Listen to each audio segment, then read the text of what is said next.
আসসালামু আলাইকুম রহমতুল্লাহ, সকলকে আরাফাত ব্লগের আরেকটি ভিডিওতে স্বাগতম জানাই। আমরা আজকে বের হয়েছি আনোয়ারা যাওয়ার উদ্দেশ্যে। তবে আনোয়ারা কোথায় যাব সেটা এখনো ডিসাইড করা হয়নি। দেখা যাক আমরা আজ কোথায় যেতে পারি আজকে।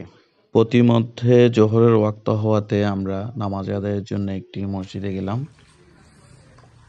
আমরা আনোয়ারা যাওয়ার পথে জোহরের নামাজের জন্য বিরতি নিলাম। নিরিবিলি একটি পরিবেশের মধ্যে, গ্রামের ভিতর সৌন্দর্য রাস্তার মধ্যে একটি খুব সুন্দর মসজিদে আমরা নামাজের জন্য বিরতি নিলাম। নামাজ পড়ে সকল ক্লান্তি দূর করে মামা একটি হাসি দিল। নামাজ পড়লে আসলেই সকল ক্লান্তি দূর হয়ে যায়। তারপর আমরা নামাজ পড়ার পর আমরা রওনা দিলাম আমাদের গন্তব্যের উদ্দেশ্যে।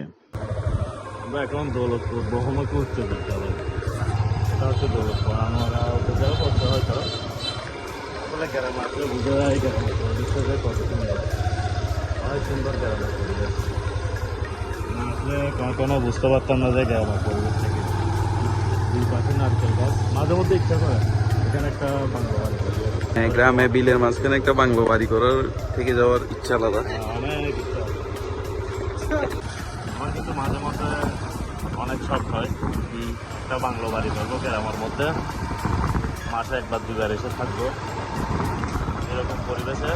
দুই পাশে নারকেল গাছ, মাঝখানে রাস্তা। আমার রাস্তার মাঝখানে দুই পাশে নারকেল গাছ থাকবে, পার্কে যাওয়ার সময় সামনে একটা পুকুর থাকবে, পুকুরের মধ্যে খুব সুন্দর করে। গ্রাম বাংলার অসাধারণ সৌন্দর্যে মুগ্ধ হয়ে মামা আসলেই বিমোহিত হয়ে গেল এবং তার মনের অনুভূতি প্রকাশ করলো। প্রাকৃতিক সৌন্দর্য উপভোগ করতে করতে আমরা আমাদের ভ্রমণকে উপভোগ করতে লাগলাম এবং প্রতিমধ্যে গ্রামের একটি হোটেলে আমরা দুপুরের খাওয়ার সিদ্ধান্ত নিলাম। প্রতিমধ্যে আমরা এখন একটি গ্রামের হোটেলে এসেছি ভাত খাওয়ার জন্য। আমাদেরকে কি কি আইটেম দেওয়া হয়েছে? শাক, এটা মেবি সম্ভবত পালং শাক, এটা চিংড়ি মাছ, আমাদের চিটাঙ্গল ভাষায় লইলিছে বলে, এটা হচ্ছে মুরগি, এখানে কাঁচামরিচ আছে আর বাকিগুলো আসতেছে।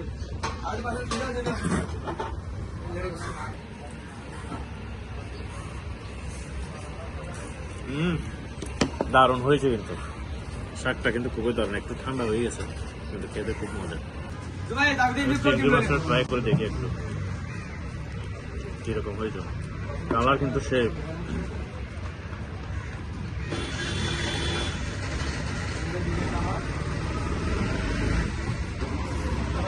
চিংড়ি মাছ কিরকম হয়েছে? এই মাছটা ঘরোয়া পরিবেশে রান্না তো, আর মাছটা অনেক ফ্রেশ, খুব মজা। কিন্তু মুরগির কালারে মনে হচ্ছে সব বাটা মশলা রান্না, কাঁচামরিচ দিয়ে রান্না করেছে। স্বাদ কিরকম হবে এখন খেয়ে দেখে, ফ্রাইও করেছে।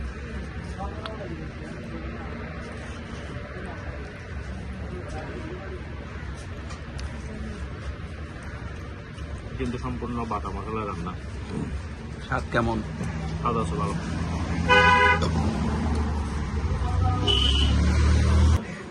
মুরগির মাংস খেয়ে তো খুব স্বাদ লাগতেছে। এগুলো মাটির চুলা রান্না, কি বলেন মামা? মাটির চুলোই দেখা যায়, মাটির চুলো। খাবার দাবার শেষ করে আমরা আবারও বেরিয়ে পড়লাম। খাবারগুলো খুবই অসাধারণ ছিল, যা মাটির চুলায় রান্না করা এবং ঘরোয়া পরিবেশে রান্না করেছে, খুবই অসাধারণ ছিল। এখন আমরা প্রাকৃতিক দৃশ্য দেখতে দেখতে চললাম।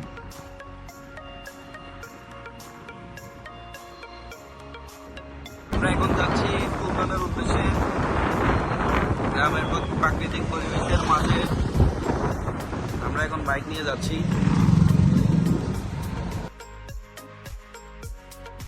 যেতে যেতে আমরা সিদ্ধান্ত নিলাম যে আমরা আজকে ফুলতলের উদ্দেশ্যে যাব এবং ফুলতল হয়ে একেবারে সেই রাস্তার শেষ মাথা পর্যন্ত গিয়ে দেখব এবং গভীরা নামক স্থানে যাব। সেখানে শুনেছি নাকি বোটের মাছ আসে, তো আমরা মাছ দেখতে যাব। কি দারুণ একটা সৌন্দর্য রাস্তা। আমরা ফুলতল বিচে চলে এসেছি এখন।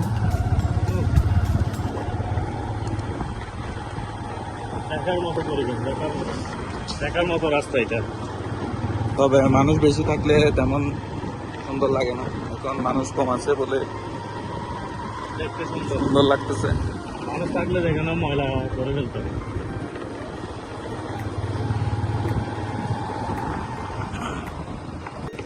আমরা দেখতে দেখতে চলে এলাম কাঁচা রাস্তায় গ্রামের সমুদ্রের পাড়ে। এক জায়গায় ইনফরমেশন পাইছি, ওই কি বলে সামনে নাকি মাছ বিক্রি করে। সামনে বোর্ডের মাছ, পোনা মাছ, হ্যাঁ, বরকির মাছ, পোনা মাছ না দুঃখিত, বরকির মাছ বিক্রি করে। দেখি দেখে আমরা পাই কিনা।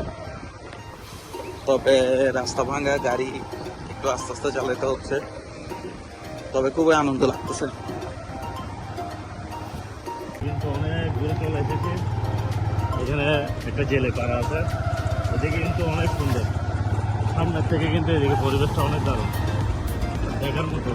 শুধু রাস্তাটা একটু ভাঙা, এখানে জাল পেতে রেখেছে জেলেরা, যখন বাঁধা হবে তখন মাছ ধরতে নেমে যাবে। এগুলো সব জাল, ওই যে বাঁশে খোঁড়া দিয়ে লাগাই দিছে, এগুলো সব জাল। রাস্তায় দেখলাম এক মাছ বিক্রেতা, সে বোট থেকে মাছ নিয়ে বাজারের উদ্দেশ্যে যাচ্ছে তা বিক্রি করার জন্য। মাছগুলো খুবই ফ্রেশ ছিল, একেবারে তরতাজা ছিল। আমরা নেমে মাছগুলো কিনলাম। মাছগুলোর নাম সম্ভবত পোয়া মাছ ছিল। সময় স্বল্পতার কারণে আমরা আজকে এখানে স্টে করতেছি না, এখানে আর নেমে দেখা হচ্ছে না। আমরা সামনে আরো কাজ আছে, কাজ করতে আর এখানে ভাইরাল দুইটা আচার দোকান আছে, এখানে যাইতে হবে। এখানে যাওয়ার জন্য আমরা এখানে আর চেষ্টা করলাম না। আমরা মেন টার্গেট ছিল মাছ নেওয়ার। আমরা গোনা থেকে মাছ নিয়ে এসে এখন খুবই সময় চলে গেছে, এখন আমরা এখানে স্টে করব না, আমরা চলে যাব আচারের দোকানের উদ্দেশ্যে। আমরা চলে এলাম আচারের দোকানে। এটি অবস্থিত আনোয়ারা ঘাট, তবে ঘাটের এক্সাক্ট নাম আমি জানি না। এই ঘাটে এই দুটো আচারের দোকান খুবই পুরাতন এবং সুপরিচিত। আমরা এখানে আচার খেলাম এবং আচারের স্বাদ উপভোগ করলাম। আচারগুলো আসলে অসাধারণ। দারুণ কিন্তু।